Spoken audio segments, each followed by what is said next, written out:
Pessoal, tudo bem? Tem vídeo novo no canal. Hoje eu vou falar sobre um tema específico de direito penal, que vai ser uma sequência, uma segunda parte, um segundo bloco das modernas categorias de direito penal. Eu irei abordar temas como o direito penal secularizado, o direito penal subterrâneo ou paralelo, o direito penal comunista ou da escola de Kiel, entre outras categorias como nós veremos adiante. E não esqueçam, curtam, compartilhem, comentem, divulguem o canal para outros concurseiros de plantão como forma de difundir o conhecimento jurídico, não é mesmo? Também se inscrevam e acione o sininho. Então, é isso, pessoal. Até mais!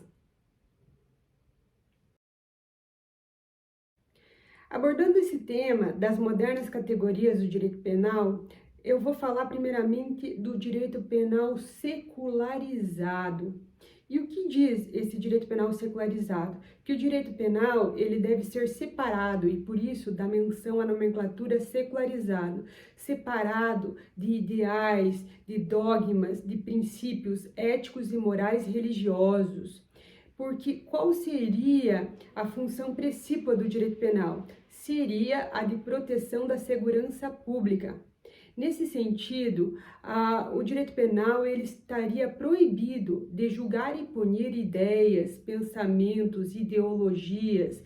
E aqui eu faço menção à teoria da ação do direito penal, ou seja, que tão somente é punido a ação executória, a execução da ação no direito penal. É claro que existem exceções, como a punição de atos preparatórios, mas não são punidos pensamentos, não são punidos ideologias e ideias que não saem da cognição do sujeito criminoso. Dentro da função no iter criminis, no caminho a ser percorrido pelo sujeito criminoso na execução do crime propriamente dito. Então, fazendo essa analogia, fazendo essa relação entre o que prega o direito penal secularizado e também a nossa doutrina no direito penal brasileiro. Já o direito penal subterrâneo e paralelo é defendido por Eugênio Raul Zaffaroni.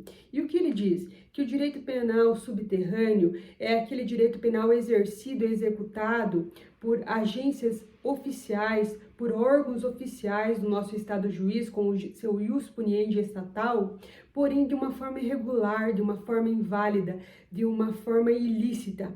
E aqui eu cito exemplo das violações de direitos fundamentais em investigações policiais, por exemplo, com violações dos direitos do cidadão investigado, da prática de tortura, muitas vezes. Então, seria o lado negro do direito penal. Por isso, o direito penal subterrâneo, aquilo que está fora das faces oficiais do direito penal, e praticado de uma forma irregular e ilícita. Já o direito penal paralelo é aquele formulado e executado por agências que não estão dentro dos órgãos oficiais do Estado juiz, do nosso ius puniendi estatal. Aqui eu cito exemplo das punições que são aferidas, que são executadas dentro do nosso direito desportivo. Quando, por exemplo, um jogador, um esportista é pego dentro do procedimento antidoping, muitas vezes ele é banido do esporte. E essa faceta de punição, do banimento dentro do direito desportivo, seria então uma faceta desse estado paralelo, desse direito penal paralelo, que está então fora das faces do direito penal oficial. Já o direito penal privatizado é um terceiro viés das finalidades da pena no nosso direito penal. Por quê? Porque nós sabemos que existem duas finalidades precípuas da aplicação da pena para o sujeito criminoso. A primeira delas é a prevenção geral em face da sociedade. A segunda é a prevenção especial, que tem a finalidade de prevenir o crime especificamente para aquele indivíduo, sujeito criminoso. Já temos também o caráter retributivo da pena, em relação à retribuição àquele sujeito que praticou o crime. E o terceiro viés, nesse sentido privatista, é tendo em vista o papel da vítima, que vai ser, então, um papel de reparação do dano, nesse sentido, fazendo face à justiça, aos princípios e preceitos da justiça restaurativa, trazendo, então, entidades, trazendo institutos despenalizadores, institutos com finalidades de reparação do dano. Aqui eu cito o exemplo da Lei do Juizado Especial Criminal, a Lei 9.099 de 1995, em que traz institutos de transação penal, decomposição dos danos, então com essa faceta de reparação do dano propriamente dita, esse terceiro viés do direito penal.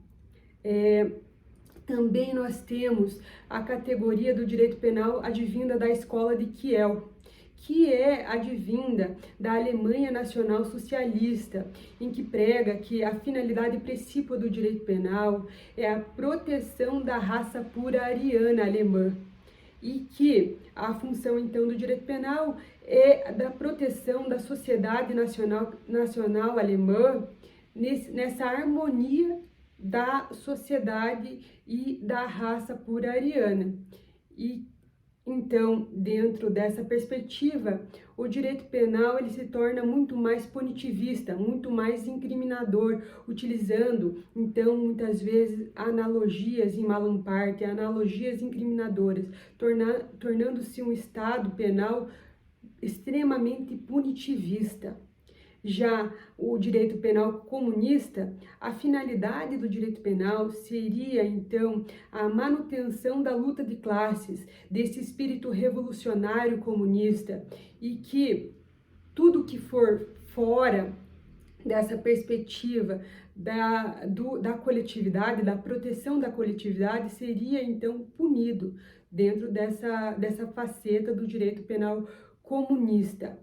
Já a outra categoria de direito penal seria a da desmaterialização do bem jurídico, o que prega essa dinamização do direito penal.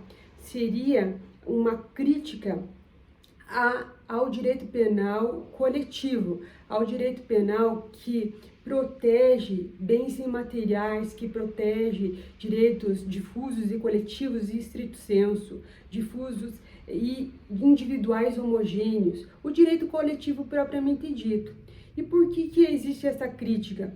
Porque, segundo essa dinamização do bem jurídico, seria um direito penal muito vago, de proteção de bens jurídicos vagos e imateriais, e que seria extremamente dificultoso para o direito penal, então, proteger essas entidades de direito penal, esses bens jurídicos imateriais que teriam um conceito muito vagos e indeterminados. Outra faceta do direito penal, outra moderna categoria, seria a do ecocídio, que advém do direito penal internacional, com o nosso Tratado de Roma, que instituiu o Tribunal Penal Internacional, que foi ratificado pelo Brasil, segundo o artigo 5º, parágrafo 3º da nossa Constituição de 88. E o que seria a definição de ecocídio? Seria a destruição do nosso ecossistema, a destruição do nosso meio ambiente, que veio essa materialização do ecocídio em 2016, mediante tratados internacionais, como o Tratado de Roma, que já foi citado. Então, dentro dessa perspectiva, o ecocídio ele seria punido em um âmbito internacional por tribunais internacionais, pelo Tribunal Penal Internacional, impondo